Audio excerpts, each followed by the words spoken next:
Hey, I'm Stephen Glosser. And I'm Megan Pikert. Welcome to the Going Somewhere podcast, a podcast for anyone who finds themselves in the ambiguous adventure of young adulthood. A season that's marked by uncertainty, change, love, heartbreak, and a whole lot of big decisions.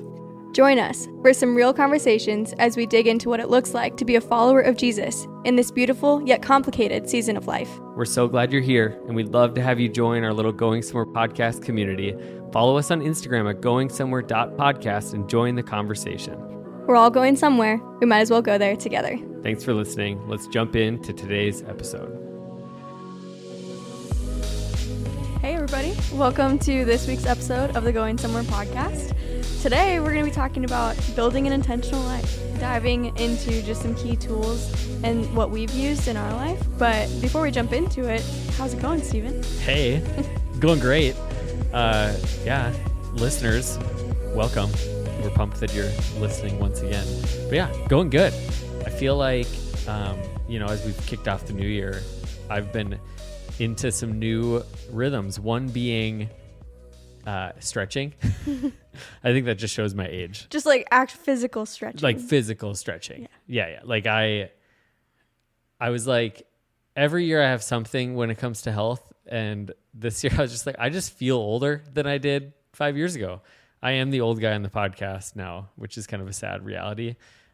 But yeah, I've been stretching every day and it's actually been awesome. I typed into ChatGPT, like literally a very detailed, I'm 33 years old and starting to feel my age.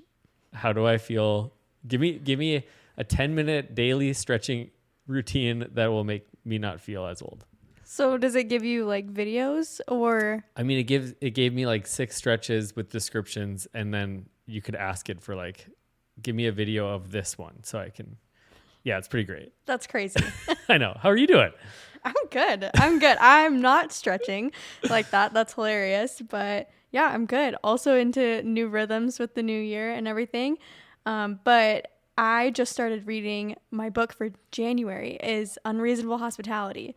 And I don't know if you guys have heard about it, but I bought it blind, which is my bad habit. I just trust recommendations. If someone has sent it and says that it's good, I'm going to read it.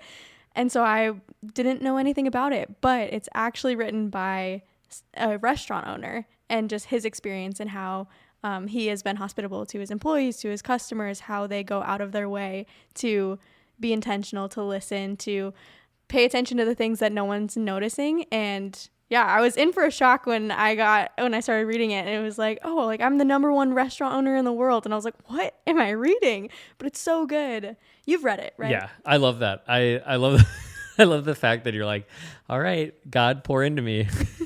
Yeah, I was expecting like a John Mark Comer type vibe of very Christianese language and not that. It's written by Will Guidara, who owned, I think it's called East Madison Park or something like that. Yeah.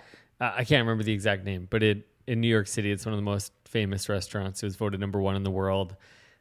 It's super good though. I feel like it's been applicable in a lot of areas. I read it back when one of my oversights at the church was our welcome and like hospitality teams.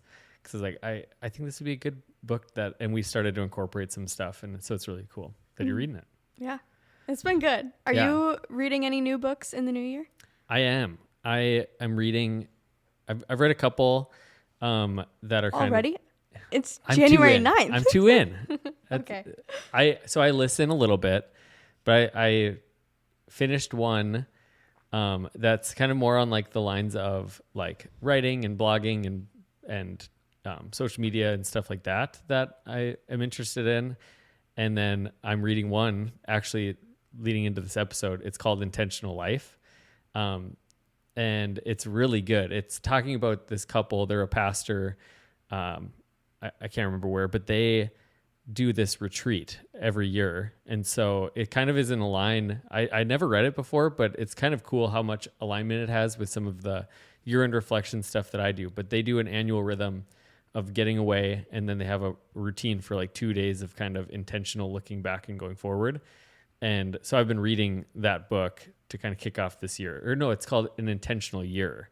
And so that's been the one I'm physically reading during the week. So it's been awesome. But let's jump in to today's episode. Like we said earlier, we're talking about building an intentional life. And so when I think of this topic, I think, first of all, how much I lacked intentionality in my younger years, specifically high school, early college. I would not have been described as intentional, or as being intentional. I was just random, and I was just kind of going with the flow, and I had like zero purpose or, drive in my life. Like I had no idea what I wanted to do, where I wanted to go. I was not in tune with like, what's God wiring in me? So I just kind of drifted, and that was just my existence. I shared with our staff earlier this week. I had a decent ACT score. However, and somebody's like, "Oh, so you probably were able to qualify for some scholarships." And my answer was, I did qualify. I just did not take the time to apply for any of them. Literally 0 scholarships out of high school. And that is like the best picture of the old me. Was like no intentionality, no drive, no purpose. And there was like a turning point, I feel like, for me in college, where I recognized like, whoa, God has more for me. And at first it probably was like hyper fixated on productivity and getting more done. And then over the last 5 years, it's kind of shifted into like, no, I just want to experience more of what God has for me, but that requires intentionality. And so that's why I'm really passionate about this topic. I think every young adult, as you're listening, you just need to observe in your own life. Like, am I drifting? Am I just kind of going with the flow? And not that that's all bad, but am I drifting, or do I have intentionality in my life? What comes to mind when you think of just this idea of building an intentional life? Yeah, sometimes I hear your story and it's so counter to how I know you now, because you are just an extremely intentional person. So I hear about high school Steven and I'm like, man, how did you get to where you are today? I feel like your life just really flipped. We're going to talk about that today. Yeah, we'll talk about it today. But for me, I feel like I've always really prided myself on intentionality. I like to know the why. I like to know the cause of what I'm doing, why I'm doing it. I don't often like to do things without a purpose or without really believing in the purpose behind it. And so for me, I think a lot of my story with intentionality, though, was going too big. Was just like, I'm going to be intentional with everything, and then I'm burnt out, or I'm only ever doing anything mediocre. And it was like, okay, I feel like I'm drifting in that way of I'm just kind of coasting through life, but not really getting further in my goals or getting further in the things that I want to accomplish, or really getting better in a specific area. So that's why what we're talking about today has really helped me, because it helped me scale back and be intentional and prioritize the things that I actually wanted to prioritize in this season. That's so good. And I think, again, because we've come from different places, I think we can share different things.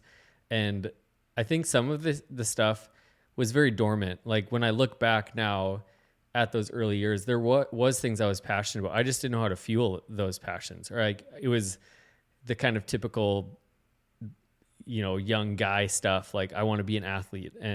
But even with that, like I had some ability in sports, but when it came time to like practice and build in the rhythms and the habits that get you to, like, I wanted to be a college baseball player. Like I wanted to succeed at the collegiate level in baseball. And I probably had the talent and ability, but I didn't have the work ethic. Like I got by, and that's how I did school. Like I got by with good grades, but I never like applied myself. And so I think for me, one, I think what I uncovered in college, and I think this is a big deal, is that I recognized like what Romans 12 talks about, what worship is. I realized like, oh, take my every breath, my every part of my being, that is your act of worship. That's your spiritual act of worship.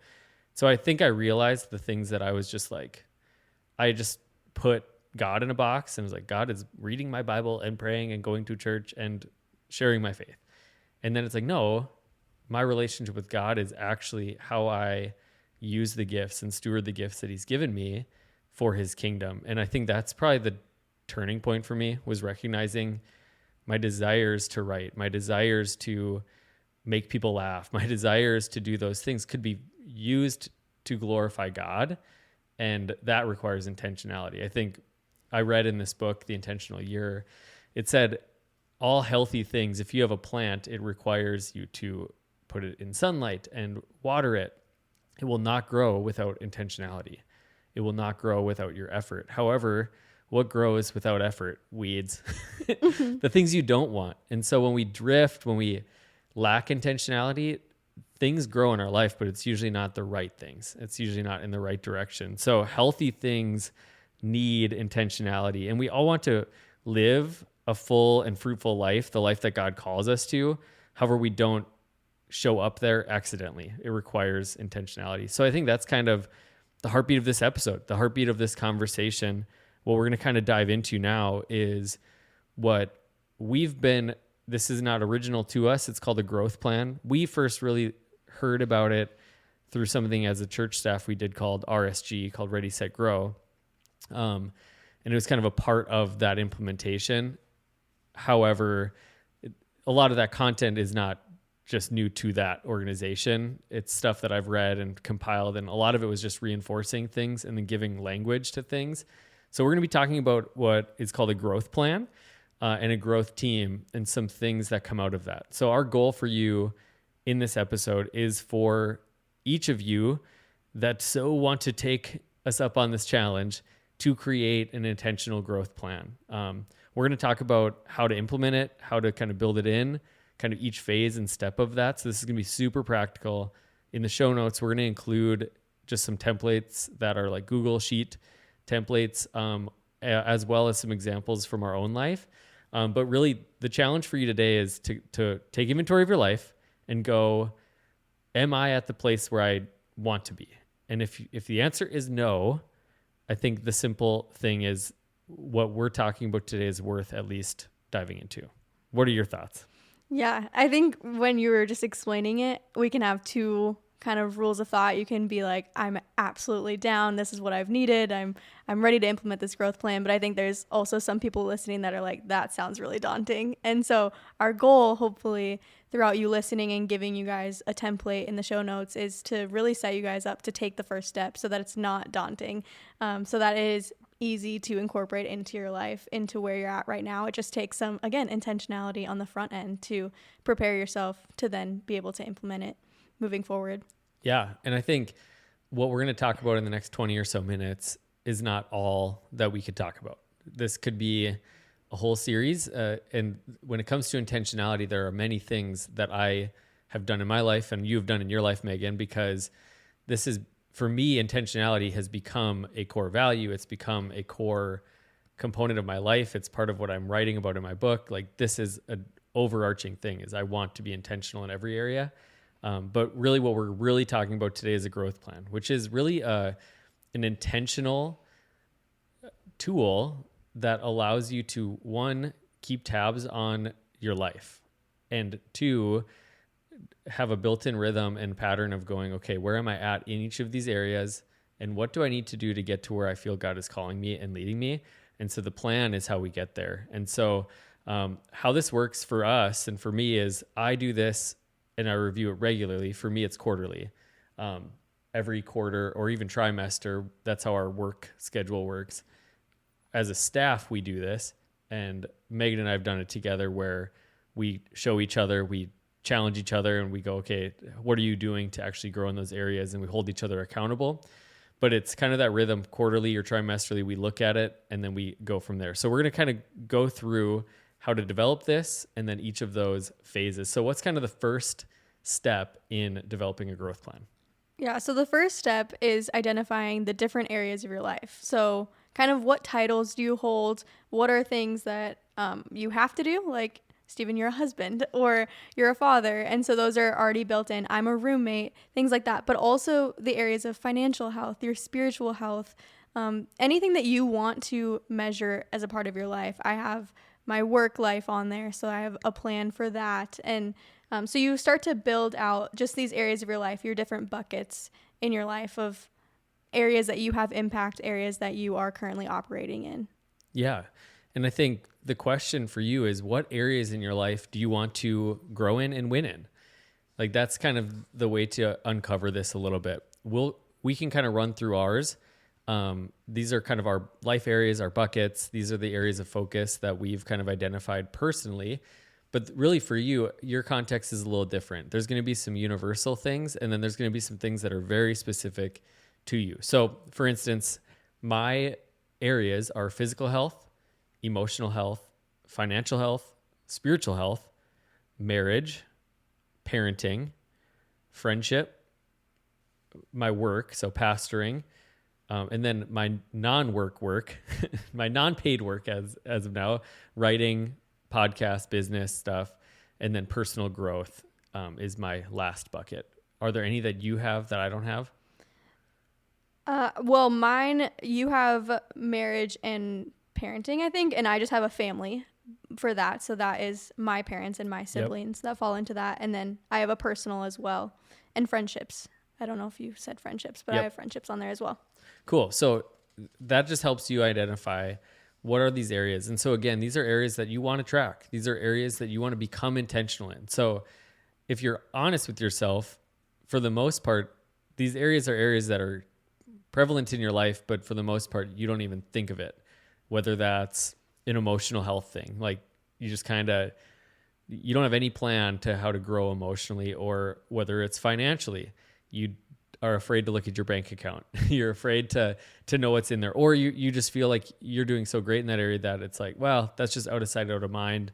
But these are the areas that we want to become intentional in. And so what is the second step especially when it comes to developing this from the ground up? Okay. The second step for me is creating a goal. Is that your second step in your plan? I would say current reality. Oh, yeah. Okay. Explain that. The second step would be to identify your current reality. Like, where am I at today? So my way of doing this is like not where you sugarcoat it.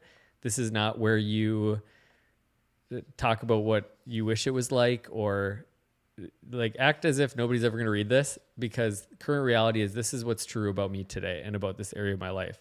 So this is something I do quarterly, but when I started this is one of the most helpful things I did. So in the area of, let's go physical health.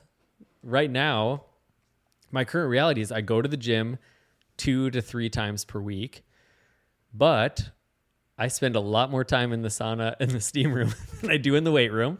So that's my current reality. I enjoy late night snacks too often. I love pulling out a cookie at 9 p.m. or when the kids go to bed. I'll pull out a bag of chips and dip and just veg out for a little while. Another part of my current reality is that I skip a lot of lunches. I do not prepare, so I come to work and then I just get busy, or I just don't want to spend money to go out to eat, and so I skip lunch. And so those are some of the current realities in that area. Other current realities when it comes to personal growth. I spend time reading on a regular basis. However, I haven't read that many physical books lately. And so I've been listening a lot on Audible on my drives. And I don't give myself time. I don't create margin for me just to sit with a book all the time. So I think those are a way to kind of unearth the current reality. What would you add to that part of it? No, that's good. And that's a part of my growth plan that I don't prioritize all the time, which I should, because a lot of times I'm just setting goals based off what I hope to happen without a gauge of where I'm at currently. It's just like sometimes an unattainable goal because I don't understand how far it would take to get there. So it's an important step. Don't skip it, even though I did explaining it. So, well, all good. And I think we cannot address an area of our life that we're not willing to face. And so sometimes that current reality is ugly. Sometimes that current reality is, I overspent this month by this much money, or I took on this much debt, or I neglected, this key relationship in my life. And writing that out and actually putting words to that is a part of this plan, is recognizing where I'm at is not where I want to be, which then when you're reviewing this kind of part 2 of this is that when you're reviewing it as a part of your current reality, you're also giving yourself a grading in this. So you can either use the red, yellow, green model where this is a red area, I'm doing poorly. Yellow is doing okay, and green is I'm doing great. Or you can give yourself a letter grade. I like to do letter grade actually. When I do my like annual review, I do letter grade. So A, B, C, D. And then, or you can do like a scale of 1 to 10 where I'm at in this area. And that just helps you identify, okay, this is an area that needs attention. This is an area that I'm doing well in. And then along with that, so step 1 is identify your area. Step 2 is current reality / take inventory, give yourself a grade. Step 3 for me is envision future. This is another key step for me, where before I get to goals, before I get to rhythms, before I get to a plan of how I grow in this area, where do I want to grow to? And this is for me defining what a win looks like in this area. So I like to write in present tense from 3 or 4 months out. So if I'm reviewing this, I just did this recently, so I'm going to be reviewing this in May, and that's where I'm going to give myself a grade. So I'm writing from that perspective. What is true about this area in May, ideally? So for me, envision future when it comes to physical health, this is how this sounds. I consistently get 7 hours of sleep. I work out 3 times a week and prioritize working out because I've had a plan and I use ChatGPT to make a workout plan that works for me and I can stick to it. I'm conscious of my eating habits, not choosing to have unhealthy snacks and beverages late at night. And I pack a lunch every single day. So I'm writing that as if this is true. So when I read that in May, all I'm doing is true or false. And on each of those things, like what is true, what is not true. And that kind of feeds into that current reality. But do you do the envision future step? No. But I think I have in the past. I just didn't do it in this one. I think I did it in the one before that, which I do think it's really helpful. I just usually when I go through it, I do my envision future in my head of, okay, what do I want? And then I write my goal based off of that. I don't write down my envision future, but I think you can do it either way. I think the envision future, writing it down makes it easier to grade yourself like after of, yeah, it is just a true or false. It is just a red, yellow, green. How are you hitting this? But yeah, so that's mine. I think I more so do it in my head. Well, I think whatever works for people is what needs to happen. And for me, the writing process of it is what kind of paints the picture for me. Like for me, that gives me a picture. And I think also the way I write the envision future is really habit based and identity based. So, other areas are like, I am the type of person who puts my wife's needs above my own. I've been faithful at noticing what she does want or doesn't want and meeting those needs before she's asking me to meet them. Like that speaks more to identity and to like, this is who I am now, is somebody who notices my wife's needs and puts her needs first, instead of it just being like, we went on some dates, which is part of it. But for me, the envision future is like, what kind of person is all of this leading me to be? And how does that make me more like Jesus is what I like to use as that envision future. And a part of that too, with the envision future is, and we should almost back up, but when we set this growth plan, we have all these areas that we're looking at, and there's some goals and rhythms that we put into these, but really part of this is identifying what 2 or 3 areas are you going to really have emphasis on for the next several months. It doesn't mean you neglect all the other areas. You might have just some keystone things that you're going to continue to do, but really we only have the capacity to really make change in a few areas of our life at a time. So that's a big deal too, because if your envision future is like an unrecognizable human being 4 months from now, that's just not realistic and discouraging. But if your envision future is 1 tick higher and more aware, more attentive, or whatever the case is, you're going to have a better chance of winning in that area.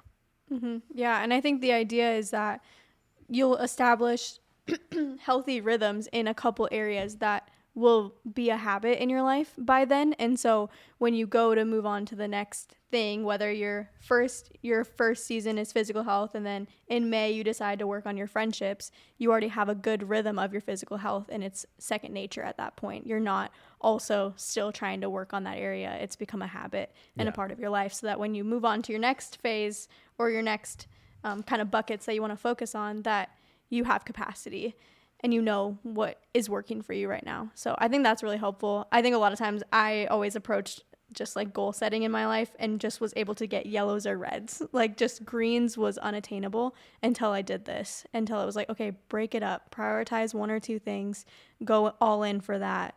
And then it's way more attainable as you progress. A year from now, you might be a totally different person. Yeah, for sure. And I think that's super helpful to realize, like, life is the long game. I mean, I try to live my life in a way that, like James talks about, your life is a mist. Nothing's guaranteed. So I want to be, that's part of the drive for me to be intentional, is I'm only guaranteed this day, you know? So I want to be intentional with it. But what I've detached from that is I need to accomplish everything today. You know, I want to follow Jesus today and love him well and love people well. But at the same time, this stuff is going to take time to grow in. Like the version of me at age 50, my hope is that I'm not in the same current reality that I am today. But that's not the case 4 months from now. It's not going to be totally different. If you are somebody who's really bad at finances, don't put your envisioned future 4 months from now to be a millionaire who, you know, is super savvy with their money. Like your envisioned future for 4 months from now is like, I have a budget and I stick to it, and I have one or two other people that know about it. That's my envisioned future, is like, that's it. That's going to be a huge win if that is true 4 months from now.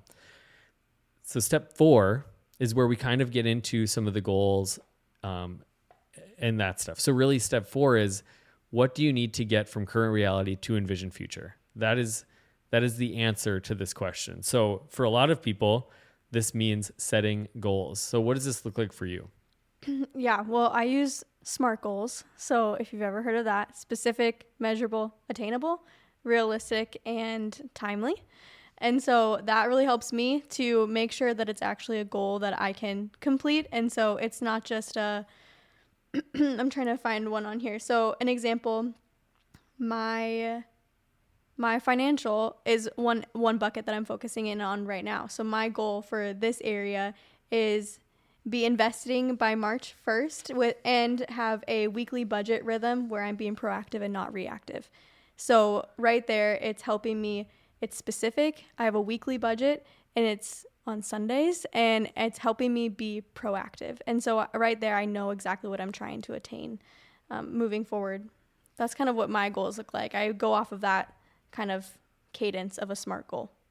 That's good. And I think, again, I like to have my goals as measurable as possible, that I can see, did I actually meet that? And one of the mistakes that I made early and often when I started being more intentional, so even before this particular tool, I was using tools similar, I would try to set 3 goals, 4 goals in every life area. And so if you zoom out, that's like 30 to 40 goals. That's just impossible. So what I've really done now is I look at those 3 areas that are my focus areas. So for me right now, it's my spiritual health, my work, my pastoring, and then my writing and creating. Those are like the 3 focus for this next quarter. They all have different reasons that they're my focus. That doesn't mean that marriage and parenting and all the other areas aren't important to me, but these are the ones that I'm really being intentional in. And so those areas have maybe a little bit more structure to the goals. There's a couple other areas that I don't necessarily have a hard set goal in, but there's other ones that are not a focus right now.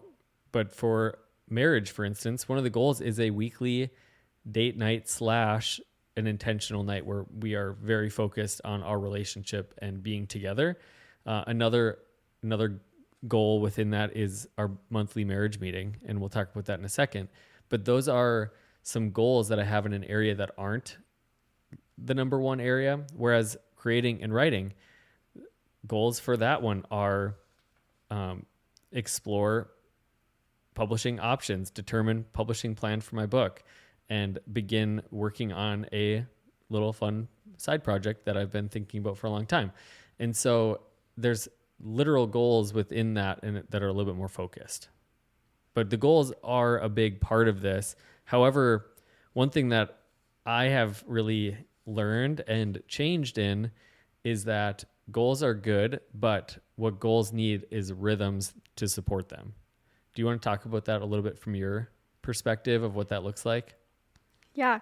Yeah. So we can have big dreams and big goals of where do I want to be, but without being the type of person that wants to be someone that achieves that goal, we're never going to get there. And so we want to not just go to the gym 3 times a week. We want to be someone that wants to take care of our overall health. And that's going to make us want to go to the gym. Finding rhythms of your life of just overall who you are, I think really plays into the goals that you will achieve. It's not just checking it off the box, but it's becoming a person that lives a lifestyle that wants to, where that goal comes naturally, I think. And that's how I look at it, at least for the rhythms in my life. For sure. I think the rhythms, again, when I set a goal, I then take that the next step and I go, okay, now to achieve that goal, what needs to be true in my life? And so if the goal is financial health, saving a certain amount of money for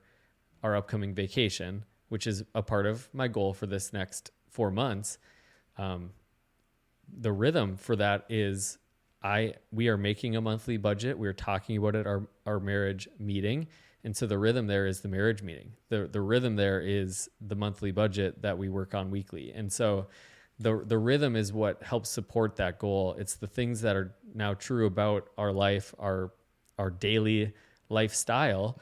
And so for me, the rhythms has become way more important than goals because the rhythms also sustain from season to season. So thinking about the areas that I'm not focusing on, one of my rhythms for parenting for many years now has been I am present for bedtime 5 to 6 nights a week minimum. I have some work stuff that is given on one evening a week usually, but bedtime is sacred at our house. We put our kids to bed. It's most often the time where we are having intentional, spiritual, just life-giving conversations where the kids are more open. They want to prolong awakeness. So they're like, now's the time I'll tell you about school. And I could be rushed and really like trying to get them down because I want to live my life, but for us, this is a rhythm, like intentional bedtimes and dad being present at bedtimes. That rhythm sustains throughout each season and it's become a natural part of our life. It's become a rhythm as defined. But also like another rhythm that I'm focusing on, I mentioned it earlier, is stretching daily. I want to be healthy, flexible, and I could say I want to go to the gym 5 times a week, but I think a more realistic thing is while I'm reading the Bible or listening to the Bible or listening to a spiritual book or just having my silent time, I'm just doing this 10-minute stretching routine that already a week into it, I'm remembering what I'm doing and it's making me feel at least 32. And so... and how old are you? 33.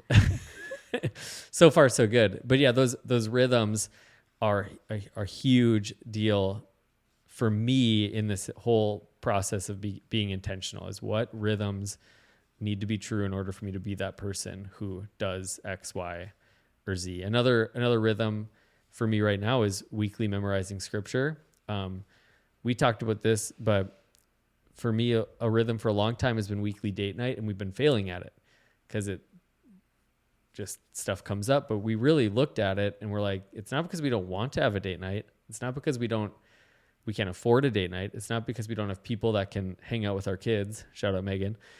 It's because we don't plan for it. And so as the week goes on, something comes up in this evening, or we're too tired in this evening so now the rhythm that we have started is a monthly marriage meeting. And at that meeting, one of the things we're doing is when is our date night in these upcoming weeks? What is on our schedule that we need to say no to or say yes to in order for all of this thing to work together? So that's kind of the power of a rhythm. Yeah. And we've talked about this. We've done series at our church church too about rhythms and how we all have a rhythm of life. You all right now are operating in a rhythm. It's just a matter of what that rhythm's leading you to. And so really our heart behind the growth plan and just this conversation today is to help you define that rhythm and help you maybe improve it or move just one decimal closer to a life of intentionality in these areas of your life. Yeah. And I think that brings us kind of to our last couple steps here. So after, we determine our areas, after we define our current reality, after we write out our envisioned future, set some goals, build in the rhythms, the next thing we do is we build a team. And a huge part of the whole idea of growth plan is to have a growth team. And this is the one that RSG, they put this really practically. They said every area you need a coach. You need a team that's keeping you accountable and that you meet with regularly, you talk to, communicate, that they know that you are their spiritual health coach. You are their physical health coach. And so this has been game changing for me because a lot of these areas I've been focused in, I've been wanting to grow in these areas, but now that I've included other people and I've told them, hey, this is the goal, this is the rhythm, I want you to hold me accountable to that, this is the envisioned future. When we get to that point, I want you to ask me what's true about your life right now. And it's just been night and day different. How has the growth team impacted you? And how have you identified these people? And what does that look like for you? Yeah, the growth team, I think, is one of the best parts about this whole thing is you just get to know people on such a deep level and invite them in. For me, it looks different with each member of my team. I think, for example, the person that's on my physical health for my team is my brother Matt, and he loves to work out. So he'll usually be telling me that he's working out, and then I'll be like, okay, shoot, I should go to the gym or I should go do this, and then we'll check in that way. I have another friend who also does the growth plan, and we are both each other's family team member. And so that works out really nice because we're constantly both telling each other updates about how our family is going, how we're praying for them, how we're investing in them and being intentional. And it just provides an automatic of, yeah, okay, how's this going for you too? Accountability. I think for me, the most helpful part is I try to, if it's a focus area for my growth plan for this season, I reach out to them weekly. And it's usually on Fridays. I have a reminder just on my calendar that says text your growth team. And I'll just do updates of, okay, how much have you gone to the gym? How's your weekly budget going? Things like that, just those updates. If it's not a part of my specific rhythm or if I don't feel like it, I always try to at least connect once a month with my team members just to give them an update. I think one of the best pieces of advice someone told me was you have to chase after your mentors. And so it's on you you're responsible for your own growth. And so just using it as an accountability of I'm going to tell them how I'm doing. And then eventually with that rhythm, they're going to be checking in on you. They're going to know, oh yeah, she always texts me on Friday, or I wonder how that's going. Or if you're focusing on your emotional health and you're in counseling, a good accountability is telling them when's your next counseling appointment, things like Right. that they can then check in on and be aware of how you're doing this in your life. Well, I love that, you said chasing your mentors. And I think I've always been familiar with mentorship and I've had mentors throughout my life. But the thing that's changed in the last couple of years of doing this is I used to try to have one mentor that mentored me. But that's just, that person isn't experiencing all the areas or they don't have expertise in those areas or passion in those areas. So having this kind of new approach of like a growth team, I still have Brad, who's like an overall mentor to me. He's been that way for 15 years. But now I have other people, some that are like peer level, like you and your brother. Like Matt's he's not a physical like health instructor. He's not a gym coach. Like he has a passion for that area and he can hold you accountable. He's going to challenge you. He's going to encourage you in that. But then I have some in my life that like for my writing and some of the business stuff, one of the guys that we met through the podcast, Jason, he's an author. He has his own business. He has been a huge resource for me. He's busy. We don't talk weekly. We don't text weekly, but we have times that are built in and those times are 30 minutes and I get as much out of it as I possibly can. I come with questions. I am ready to ask the right thing that's going to help me move one step farther. And he's just amazing at just extending that. He doesn't have to. He's doing for me what he gets paid for, but he's doing it for free for me just because he's an amazing person. Another thing that I've learned too is Nate Leadall is a good friend of mine. He's been a good friend for many years, but I've kind of invited him into my team. And I've kind of had him at 3 levels or at 3 areas because he is an incredible husband, an incredible dad, and he's always held me accountable in my spiritual life. And so those 3 areas, he's kind of that team member in that. And so just look at this, and the goal is to not be overwhelmed. The goal is to go, who can help me do this? And so it could be a roommate, it could be a parent, it could be a real coach, somebody that's an expert in a particular area, but really be strategic in who you invite into it. For my pastoring one, there's 2 friends that are pastors and they've had similar roles as me. They're just amazing sounding boards where we can just talk about ministry. I can bring my questions. I can ask, hey, what do you guys do for this problem? Or what do you guys teach for this class? And they are just incredible resource. It's open book and it's mutual. So this is just the part that don't bypass the team part of this. And so the last thing that we're going to share today is an ideal week. So through all of this, we've gone through all the rhythms, the goals, the team. Now, the last thing we encourage you to do, and we're not even going to take a lot of time on it today. We'll share our examples, but build an ideal week. And so start with the things that are most important to you.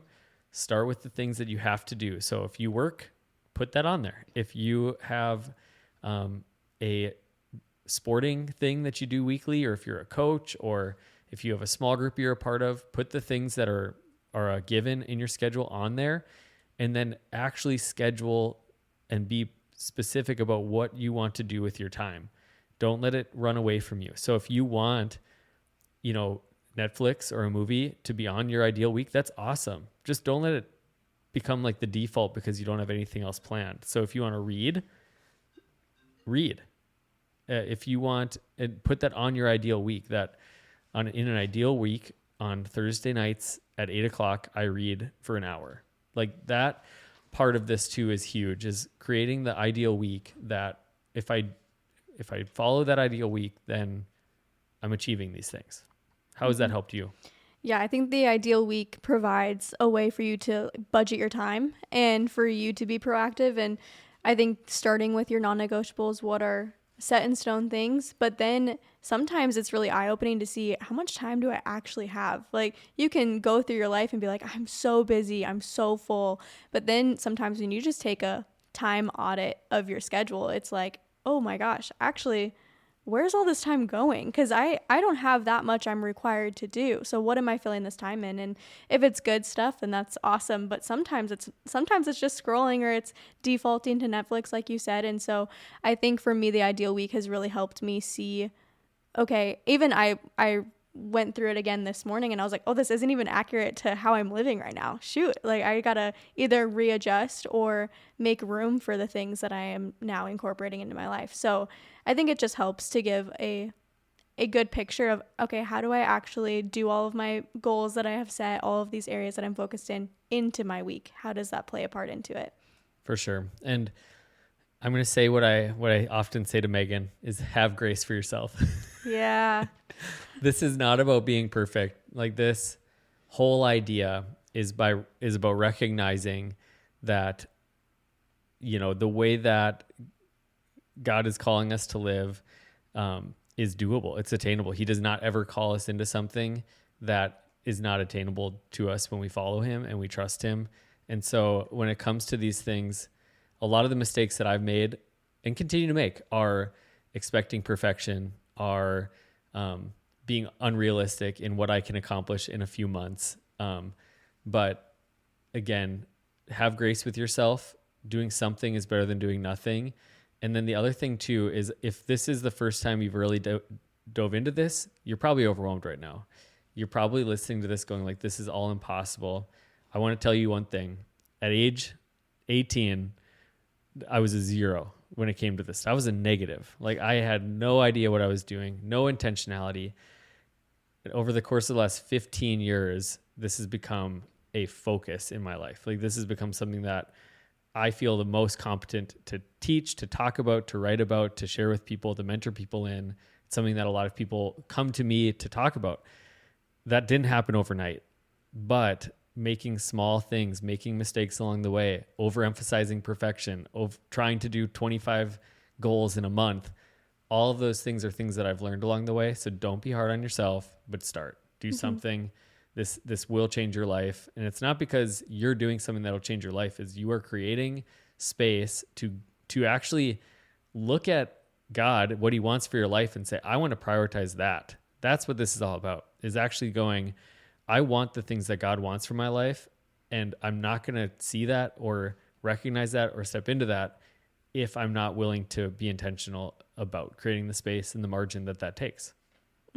Yeah. And I think like Steven said, you might be feeling pretty overwhelmed at this point. And so we want to give you guys the templates to get started. But I also think that's something that we're really passionate about. So if you have questions, like comment on Instagram or DM us, and we'd love to help you and try to navigate it, because it is something that's can change your life if it's done in a really proactive way, and just really setting yourself up for success is, yeah, just living an intentional life is so changes the game for what you can do, what you can accomplish, the things that you can take care of now in your life that sets you up for success, for your spiritual health, your financial health, everything in the future. For sure. And, the best way to kind of carry on the conversation is at our Instagram, goingsomewhere.podcast. Over there, we're going to have some engagement things, whether on stories or just in posts, that you can kind of check in with. This week we received a message about a former episode that was really encouraging, but also we love hearing those things. But we also love hearing your questions. And if this is something that you want to get into and you're still stuck, just reach out to us, DM us, comment, do something, because we want to come alongside you. That's the heart of this podcast, is not just to talk to each other for a set amount of time weekly. It's to create a conversation with you. And so, and also, if this episode or any other episodes have been enticing to you or helpful to you, we really appreciate when you can share it, whether it's sharing it on social media or sending it directly to friends that you think should listen to it. We've heard the most from those interactions is, hey, my friend sent me this episode and it was really helpful. So do that, subscribe, and all those fun things. Leave a review if this is impactful in any way. And also, one last reminder as we close up today, Rhythm Conference is coming up in less than a month. It's a young adult conference that's designed literally for you, February 7th and 8th here in Fargo at Northview Church. It's going to be awesome. We've got guest speakers, after parties, lunch, all the fun stuff that happens at a conference, plus more. So come and register by going to rhythmconf.com to register for Rhythm Conference this year. We hope you have a great rest of your day, and we appreciate you listening. Awesome. Talk to you later. Peace.